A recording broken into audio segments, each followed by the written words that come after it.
Selamat datang di portal Informasi Alumni Fakultas Ilmu Komputer Universitas Brawijaya. Saya, Sarah Safira, sebagai host hari ini dalam acara Pojok Alumni Super Filkom. Mojok ya guys! Nah, hari ini kita akan bersama Kak Ahmad Falevi atau akrab disapa Kak Levi. Beliau adalah salah satu alumni Filkom dari program studi Teknik Informatika angkatan 2014 dan saat ini sudah bekerja sebagai product manager. Oke, kita sapa-sapa dulu. Halo Kak Levi. Halo halo, selamat pagi. Pagi juga Kak. Gimana nih Kak Levi kabarnya? Baik, alhamdulillah. Mbaknya gimana, sehat? Sehat sehat sehat. Oke, Kak Levi sekarang, kalau dilihat-lihat sudah 9 tahun yang lalu ya Kak Levi ya, berkuliah di Filkom ya Kak ya? Iya, betul sekali. Oke, sebelum itu mungkin dari Kak Levi boleh nih Kak, perkenalan dari Kak Levi sendiri nih Kak? Oke, mungkin tadi udah sempat dibahas dikit, perkenalkan namaku Ahmad Falevi atau biasa dipanggil Levi. Saat ini aku bekerja sebagai Regional Product Manager di salah satu multinational company, yang base-nya ada di China, tapi, aku akan handle untuk, pasar Asia Tenggara. Terus saat ini saya lulus kebetulan tahun 2018 dari Teknik Informatika, keminatan komputasi cerdas. Paling Oke. itu dulu. Oke, siap siap. Oke nih Kak, ngomong-ngomong, berkuliah di Filkom ya Kak, ada nggak sih Kak Levi momen paling berkesan selama berkuliah di Filkom nih Kak? Mungkin kalau momen berkesan aku bisa bilang 4 tahun kuliah tuh berkesan semua sih, karena, aku bersyukur punya pengalaman yang komplit. Jadi dari segi akademis, non akademis aku cukup, aktif di banyak hal sehingga kayak semuanya pengalaman berkesan.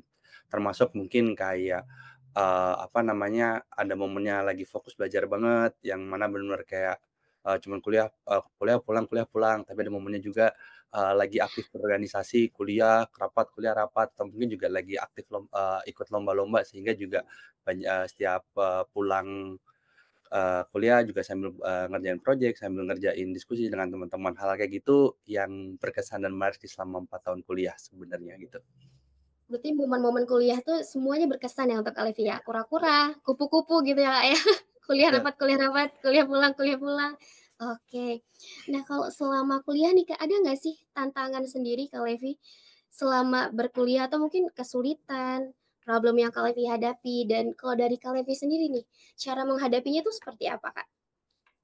Kesulitan pasti ada ya, mungkin kalau misalkan dari segi belajar sendiri kadang mungkin, aku nggak bisa bilang aku sebagai orang yang dalam tanda kutip "pintar banget" kalau dapat materi langsung ngerti, langsung paham gitu. Nah, mungkin kendalanya adalah kayak ada beberapa mata kuliah, yang dirasa tuh kayak agak susah nih belajarnya gitu. Nah, mungkin salah satu yang bikin aku survive dan juga mungkin akhirnya lulus adalah juga punya teman-teman yang suportif. Jadi, kalau misalkan nih kayak ada suatu mata kuliah misalkan algoritma struktur data gitu, terus aku kurang paham nih gitu. Nah, aku selalu punya teman-teman yang kayak bisa diajak diskusi, ditanya-tanya kayak, "Eh, aku nggak ngerti deh part ini, kira-kira ini tuh gimana ya, boleh tolong jelasin lagi nggak ya?" Jadi kayak kebetulan aku punya teman-teman yang cukup suportif sih untuk diajak, diskusi dan dimintain tolong nge-review lagi lah mata kuliah yang udah dipelajarin gitu.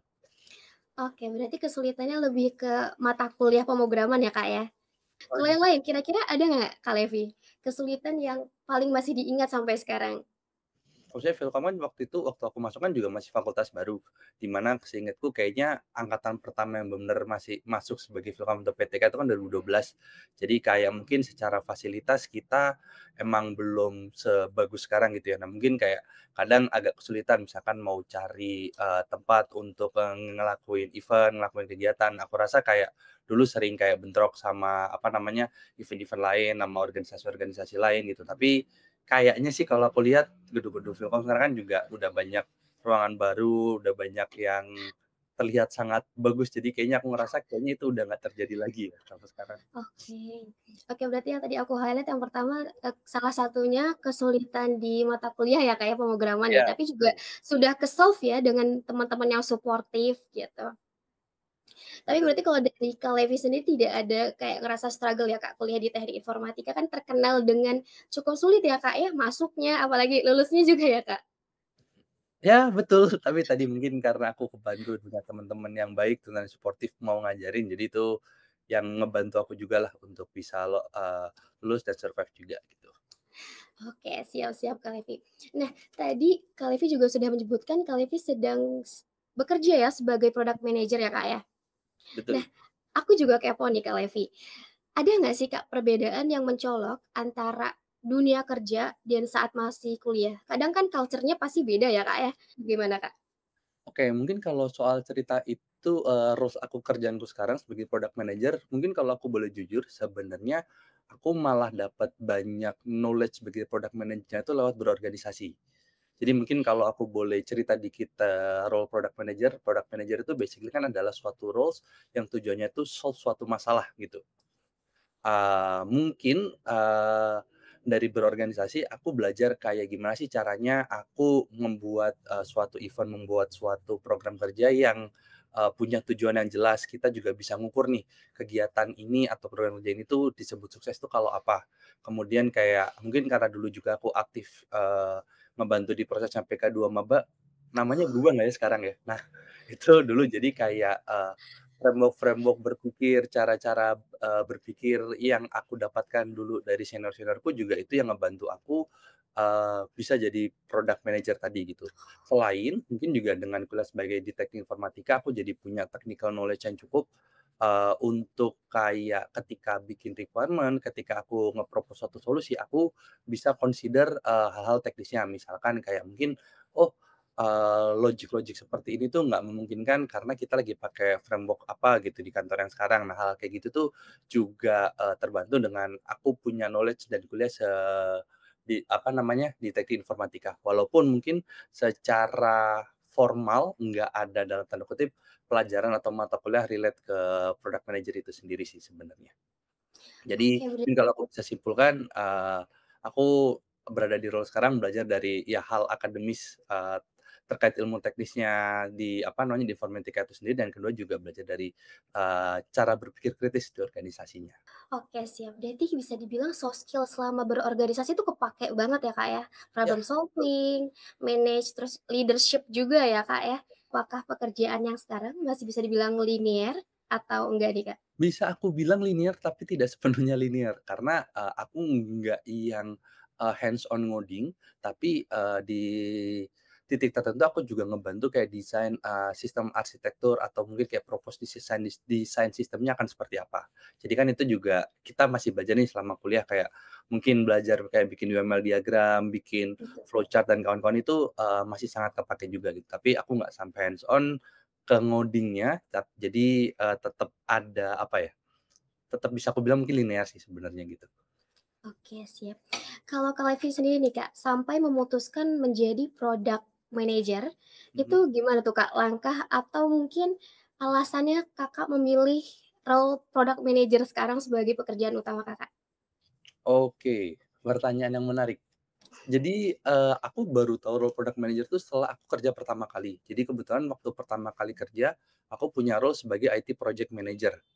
Di mana, aku manage project-project, ketika di company-ku ketika ada request dari tim bisnis, yang berhubungan dengan IT, itu biasanya akan masuk tim IT project manager, nanti, aku sebagai, project manager-nya akan semacam menentukan, oh apakah kita akan pakai internal vendor, maksudnya kayak pakai internal tim untuk bikin fiturnya, untuk bikin aplikasinya, atau kita akan cari vendor. Jadi di situ kayak ketika aku belajar kayak project manager tuh harusnya seperti apa sih. Nah, di situ aku menemukan role product manager yang menurutku itu lebih cocok sama aku. Sebagai yang alumni informatika, tapi mungkin juga fokus berorganisasi selama kuliah, eee, ternyata tuh ada loh roles yang punya irisan di sana gitu. Nah, aku ngerasa kayak product manager ini adalah irisnya di sana, di mana kayak aku harus punya business acumen yang bagus untuk bisa ngedrive solusi berdasarkan bisnis, tapi juga aku perlu punya technical knowledge untuk bisa dalam tanda kutip kayak ngasih solusi yang memang bisa dikerjakan, nggak cuman solusi yang ngawang di kepala, tapi ini nggak bisa dikerjakan. Sama terakhir mungkin kalau pernah dengar juga product manager kan juga hands on dengan, propose design juga, jadi harus punya design acumen yang bagus juga di sana. Nah, di roles-ku pertama tadi sebagai IT project manager, aku ngerasa kayak technical knowledge-ku kurang. Sehingga aku pindah company, lalu aku cari company yang aku cukup hands on ke teknikalnya. Sehingga waktu itu aku apply ke suatu, IT consulting company, lalu di project-nya aku assign sebagai semacam, agile tester gitu. Tapi jadi aku cukup hands on, aku ngoding automation juga, bikin test case, aku nge-review desain API yang udah dibuat, sehingga aku cukup punya banyak knowledge lah di situ secara teknikal. Nah, setelah akhirnya aku merasa punya oke, dari segi bisnis mungkin aku udah dapet, dari desain mungkin aku punya basic dan secara technical knowledge juga udah ada, akhirnya aku baru dalam tanda kutip berani, apply buat jadi product manager di situ. Dan, ternyata aku bisa bilang kayak roots yang aku pilih untuk menjadi product manager itu ternyata sangat helpful dengan aku punya, pengalaman di segi bisnisnya juga, project management, dan juga ke technical knowledge-nya tadi. Kurang lebih seperti itu sih. Jadi kayak kebetulan, oh emang product manager ini aku ngerasa kayak roles yang sesuai dengan passion-ku gitu. Oke, jadi memang mencari yang sesuai passion ya, Kak, ya, biar menjalankannya juga nggak berat gitu. Oke, tadi berarti sangat memanfaatkan ilmu di teknik informatika dan pengalaman Kakak sendiri, baik itu di bisnis, baik itu di problem solving selama di organisasi ya, Kak, ya. Oke. Mungkin kalau soft skill aku bisa bilang salah satu yang cukup penting itu adalah berpikir kritis. Jadi maksudnya gini, ketika dikasih tugas, "Eh, Levi kerjain A dong," gitu. Aku nggak cuma serta-merta melakukan langsung A aja, tapi aku harus ngerti kayak, A ini tuh sebuah solusi kah? Atau itu suatu masalah gitu? Apa yang menjadi akar permasalahan ini sampai si A ini terjadi gitu. Jadi kayak, aku dari dulu zaman kuliah soft skill-nya sangat diajarin untuk bisa berpikir terstruktur dan juga berpikir kritis dan mempertanyakan kayak, "Kenapa sih kita harus melakukan ini?" Gitu. Karena sebagai product manager pun kayak, mungkin kalau teman-teman familiar juga product manager kan kayak dalam tanda kutip, orang yang nge-manage fitur apa nih yang akan dibuat, fitur apa yang akan kita rilis gitu. Nah, kalau kita nggak bisa punya kemampuan berpikir kritis, menanyakan urgensi dan segala macamnya, kita tuh akan overwhelmed sendiri sama kerjaan sama request dari orang. Karena roles ini kurasa sangat, bersinggungan dengan orang lain. Jadi kalau misalkan kita nggak bisa manage, ekspektasi, kita nggak bisa ngerti, nggak bisa menentukan, "Oh ini penting, ini nggak penting," itu pasti, akan berantakan sendiri kerjaannya gitu. Jadi, salah satu skill utama yang aku rasa berguna tuh itu. Nah, yang kedua kalau dari segi technical knowledge-nya sendiri, aku rasa semua basic knowledge yang aku dapat terkait, informatika itu sangat ngebantu. Bahkan mungkin sekarang kayak di zamannya, banyak orang berlomba-lomba bikin produk AI dan aku udah belajar lewat keminatan komputasi cerdas dulu, jadi kayak aku sangat bisa memberikan insight bahwa kayak apakah suatu knowledge, apakah suatu AI ini benar bisa diimplement atau enggak dengan, metode-metode yang sudah ada, seperti itu sih. Jadi kayak aku bisa ngasih feedback, ngasih suggestion mungkin secara development, secara, penggunaan data segala macamnya, aku bisa pushing solution yang lebih efektif juga gitu. Oke, berarti berpikir kritis dan juga ini ya, kayak bener-bener belajar selama berkuliah ya, Kak, jadi ilmunya kepakai pas di dunia Iya, kerja. bet Oke, kalau dari Kak Levi sendiri ada nggak sih, Kak, mungkin pesan atau nasihat untuk teman-teman nih di Filkom yang sekarang sedang berkuliah, mhm. yang sedang menjalani kuliah di Filkom dan mungkin abis ini mau, apply kerja, persiapan dunia kerja gitu, ada nggak sih, Kak, pesan atau mungkin hal-hal yang harus dilakukan secepat mungkin gitu, Kak? Dari sebelum beres skripsi, mungkin dari sebelum benar-benar lulus kayaknya emang harus udah tahu dulu nih kayak, eee, kita ini tuh punya kelebihan dan kekurangan di apa sih misalkan gitu ya. Jadi kayak aku tadi, kenapa aku akhirnya memilih jadi IT project manager, kemudian ke IT product manager karena selama kuliah aku sadar kalau ngoding aku nggak jago gitu. Mungkin aku cuma akan jadi orang bisa, tapi nggak akan jadi orang-orang yang benar-benar ahli di bidang tersebut gitu. Jadi kayak, oh aku tahu nih, berarti kayaknya jadi programmer bukan sesuatu hal yang benar-benar aku banget gitu. Jadi aku mencoba mencari tahu, alternative roles yang sekiranya masih align dengan kuliahku, dengan pengalamanku, itu tuh ada apa aja gitu. Itu jadi, apa namanya, perlu banget riset jauh-jauh hari kalau menurutku, sehingga kita bisa bersiap-siap lebih awal dan kita juga bisa bersiap-siap lebih matang juga. Kayak, oh berarti aku perlu misalkan aku perlu nge-build suatu portofolio terlebih dahulu kalau misalkan aku mau jadi seorang UX designer atau UI designer atau mungkin jadi UX researcher gitu. Jadi, sebelum benar-benar lulus nanti mungkin udah mulai bisa bikin atau ngumpulin, "Oh aku pernah bikin apa aja ya," gitu. Nah itu pasti akan ngebantu banget kalau teman-teman ingin thrive di dunia kerja gitu. Selain itu juga menurutku, dengan teman-teman mungkin banyak ngobrol, banyak nambahin referensi, dengan teman-temannya, dengan senior-seniornya itu mungkin juga akan ngebantu ngasih insight kayak apa sih yang perlu specifically, di-prepare, untuk suatu roles gitu. Jadi, eee itu menurutku yang sangat perlu di-prepare. Selain itu juga kayaknya aku, sangat menyarankan untuk menjaga kesehatan dan aktif berolahraga supaya, eee, tetap bisa jadi pribadi yang sehat. Karena kalau misalkan kayak ya mungkin walaupun punya brilliant mind, tapi kalau mungkin, badannya sakit kan juga itu, nggak bisa optimal gitu kita dalam mengerjakan atau menjalani sesuatu. Kurang lebih seperti itu. Oke, siap. Berarti aku simpulin ya, Kak, ya. Berarti yang pertama Mhm, kita harus kenali diri sendiri, apa sih passion-nya atau mungkin kelebihan dan kekurangannya gitu ya, Kak. Kalau misalnya memang mungkin kurang cocok jadi programmer, kita lihat, choice yang lain ya, Kak, ya, pilihan yang lain gitu. betul Jadi betul. disesuaikan dengan passion-nya masing-masing. Dan yang kedua, mulai siapkan portofolio ya, Kak. Mulai dari Mhm. mungkin tugas-tugas kuliah, project yang pernah dikerjakan. Oke, siap. Dan yang ketiga juga tadi ini ya, Kak, ya, jaga stamina ya, Kak. Jadi nggak cuman pinter doang, tapi juga sehat fisiknya ya, Kak, ya. Nah, aku juga kepo nih, Kak Levi. Kalau Kak Levi sendiri ada nggak sih motivasi yang dipegang nih, agar terus berkembang dan juga siap nih menghadapi tantangan-tantangan dunia kerja, Kak Levi?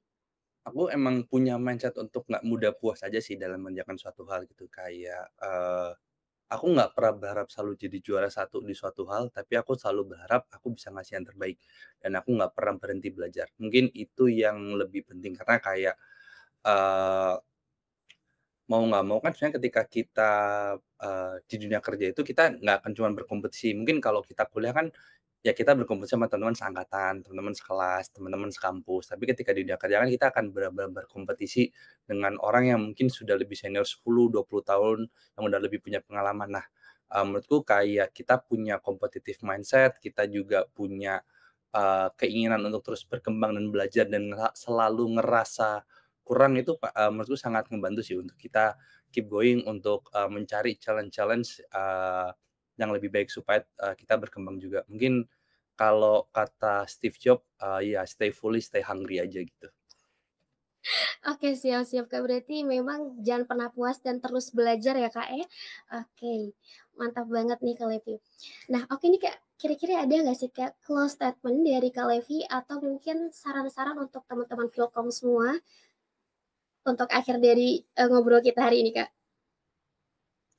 Mmm, mungkin kalau pesanku buat teman-teman yang masih kuliah, apa yang teman-teman kerjakan sekarang, mau itu berorganisasi, mau itu fokus kuliah, mau fokus lomba, pastikan teman-teman kasih yang terbaik di situ aja. Karena kayak, aku adalah orang yang percaya bahwa selama kita kasih yang terbaik, kita sungguh-sungguh menjalani prosesnya, hasilnya itu, pasti akan mengikuti. Nggak perlu mungkin, kalau ada tipikal orang-orang yang kuliahnya aktif organisasi akan nyuruh, "Oh ya harus aktif berorganisasi." Kalau yang mungkin, oh yang kuliahnya aktif, fokus di kuliah aja, kayak, "Oh kita harus, fokus di kuliah aja," gitu. Menurutku itu balik ke pilihan dan jalan hidup teman-teman, tergantung tahu tadi kelebihan kekurangannya ada di apa dan di mana, tapi ketika teman udah menentukan suatu hal, ya, lakukan sesuatunya secara total, secara maksimal, sehingga ketika teman-teman terbiasa ngasih yang terbaik dan teman-teman kayak nggak takut dan nggak merasa kurang untuk bersaing, dunia global. Karena aku bisa bilang kayak alumni Brawijaya juga tetap bisa bersaing kok, bahkan di, multinational company. Mungkin itu aja sedikit yang bisa aku tambah. Terima kasih. Oke, siap. Oke, thank you Kak Levin ya, teman-teman semua kita harus ingat ya bahwa pokoknya kita memberikan, usaha terbaik kita, effort terbaik kita. Jadi jangan lihat usaha hasilnya nanti, tapi berikan aja, Mhm. usaha yang semaksimal mungkin karena pasti nanti hasilnya juga akan baik kalau kita bersungguh-sungguh itu ya, kata Kak Levi kita perlu banget untuk catat. Oke, makasih Kak Levi untuk hari ini dan thank you juga buat teman-teman yang sudah menonton. See you di pojok alumni Super Welcome selanjutnya.